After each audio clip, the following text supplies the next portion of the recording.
एक बार की बात है, एक बौद्ध भिक्षु और उसका शिष्य एक गांव से यात्रा कर रहे थे।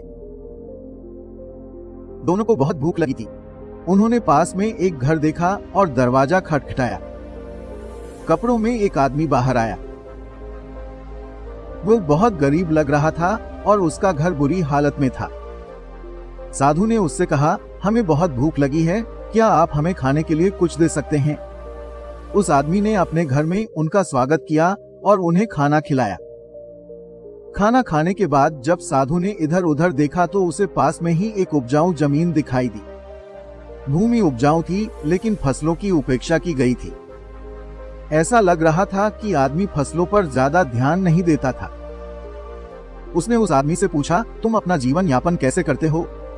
आदमी ने कहा, मेरे पास एक भैंस है जो बहुत दूध देती है। मैं उस दूध को अपने परिवार के जीवन यापन के लिए बेचता हूँ। अंधेरा हो रहा था, इसलिए साधु ने आदमी से पूछा कि क्या वे उसके घर पर रात के लिए रुक सकते हैं। आदमी सहमत हो गया। साधु और उसका शिष्य उसके घर पर रुके थे।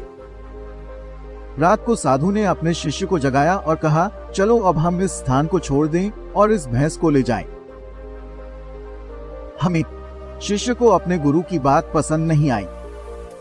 वह आदमी उनके प्रति बहुत दयालु था और भैंस उसकी आय का एकमात्र स्रोत थी। लेकिन उसने अपने स्वामी की बात मानी और वे भैंस को ले गए और चुपचाप चले गए। इस घटना के बाद कई साल बीत गए और शिष्य वर्षों तक इस घटना से परेशान था। एक दिन उसने उस आदमी से मिलने का फैसला किया। वह गांव गया और जब वह आदमी के खेतों के पास पहुंचा तो वह यह देखकर आश्चर्यचकित था कि खेत अब फलों के पेड़ों से भरे हुए थे। उसे अपनी आंखों पर विश्वास नहीं हो रहा था। तभी उसने देखा कि वह आदमी उसकी ओर आ रहा है। उसने उसे नमस्कार किया और कहा, क्या तुम्हें याद है, सालों पहले मैं तुमसे अपने गुरु के साथ मिला था और तुम्हारे घर पर रुका था। एक रात के लिए आदमी उसे देखकर खुश हो गया।